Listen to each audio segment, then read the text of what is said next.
नमस्कार, धर्मिया के दर्शकों का स्वागत है। मैं हूं आपके साथ कविता राणा। 4 जून के दिन सोचे मोदी 2.0 का 400 पार जाने का ख्वाब क्या टूटा। हिंदू राष्ट्र पर संकट के बादल अचानक से मंडराने लगे। नोबेल पुरस्कृत अमर्त्य सेन की बातें लोगों के कानों में गूंजने लगी। हिंदू राष्ट्र को भारत की पहचान से अलग बताने वाले अमर्त्य सेन ने राम मंदिर निर्माण में होने वाले करोड़ों रुपए के खर्च पर चिंता जताई थी।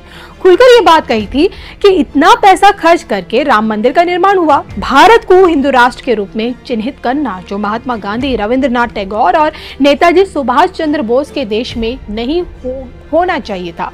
ये भारत की असल पहचान को नजरअंदाज करने की कोशिश है और इसे बदलना चाहिए। तो ऐसा कहना था नोबेल पुरस्कार विजेता अमर्त्य सेन जी का। और देखिए, सत्ता के गलियारे में अमर्त्य सेन की इस टिप्पणी ने इस चिंता में डाल दिया कि क्या भारत के लिए हिंदू राष्ट्र का सपना हकीकत है या सिर्फ एक अफसाना है।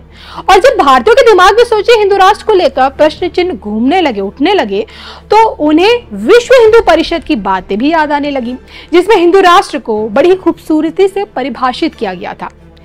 हिंदू राष्ट्र की हमारी अवधारणा सांस्कृतिक है, ना कि किसी राज्य की। वीएचपी ये नहीं चाहते कि भारत हिंदू धर्म का राज्य हो जाए या भारत में मुसलमान या ईसाई के नागरिक अधिकार खत्म हो जाएं। भारत की परंपरा, भारत का चिंतन, भारत का इतिहास, इन सब से जो विशिष्टता पैदा हुई है वो हिंदू है। ये सर्व समावेशी है, ये किसी को छोड़ता नहीं है, अलग नहीं करता है। इस संदर्भ में भारत हिंदू राष्ट्र है, था और हमेशा रहेगा।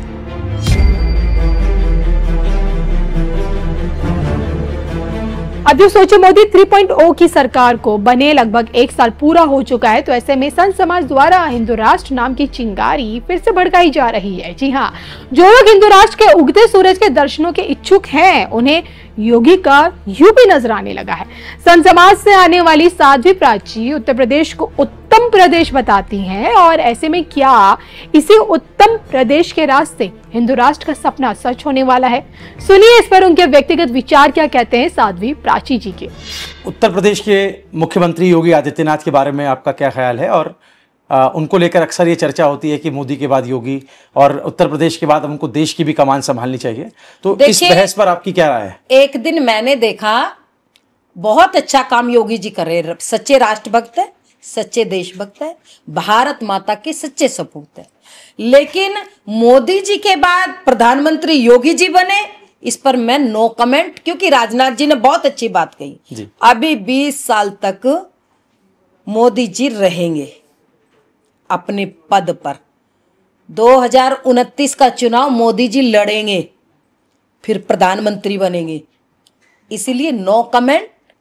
अभी उत्तर प्रदेश की स्थिति को सुधारने दो। योगी जी ही काबू कर रहे उत्तर प्रदेश को, और किसी में हिम्मत नहीं दिखाई दे रही। अगर योगी जी ना होते तो उत्तर प्रदेश ना रहता, आज उत्तम प्रदेश बन गया।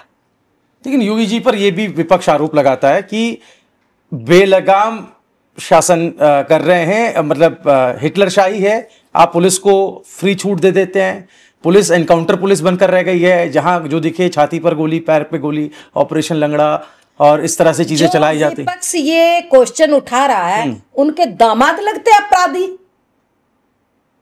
मैं पूछना चाहती हूँ आपके चैनल के माध्यम से, जो ये अपराधी है, जो ये गुंडे मवाली है, जिनका एनकाउंटर हो रहा है, क्या ये विपक्ष के दामाद लगते हैं जो इनकी पैरवी करने के लिए आगे आ जाते हैं?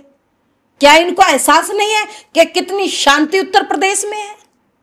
बेटी घर से नहीं निकल पाती थी, ये स्थिति थी, रास्ते में 4 गुंडे खड़े उठा लेते थे। और अगर इस समय कोई बदमाशी कर रहा है बच्चियों के साथ एट द स्पॉट, उसको तुरंत जवाब मिलता है, अपराध रुक रहा।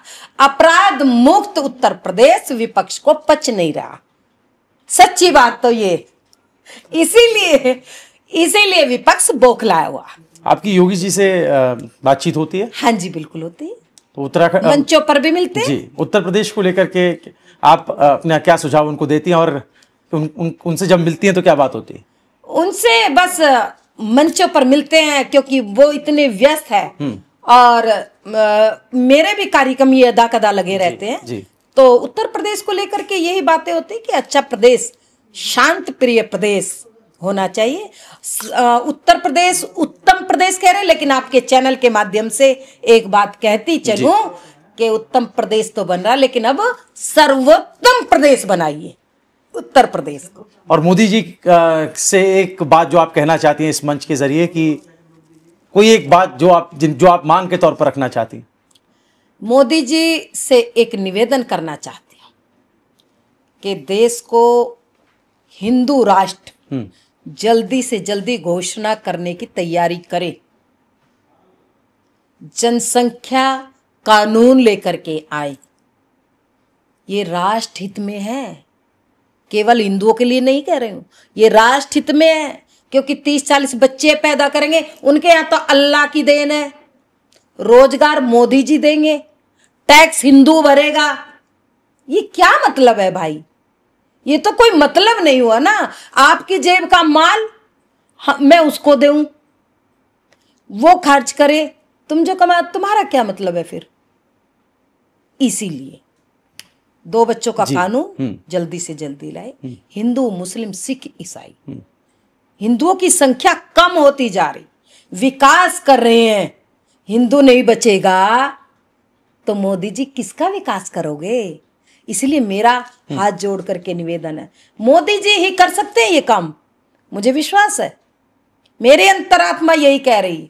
जब योगी जी की बात आई थी तो सबने विरोध किया था 2012-13 में। मोदी जी के लिए उठाई थी मैंने बात। देश के प्रधानमंत्री केवल मोदी जी सक्षम है देश का नेतृत्व कर। सबने विरोध किया, योगी जी के लिए भी किया।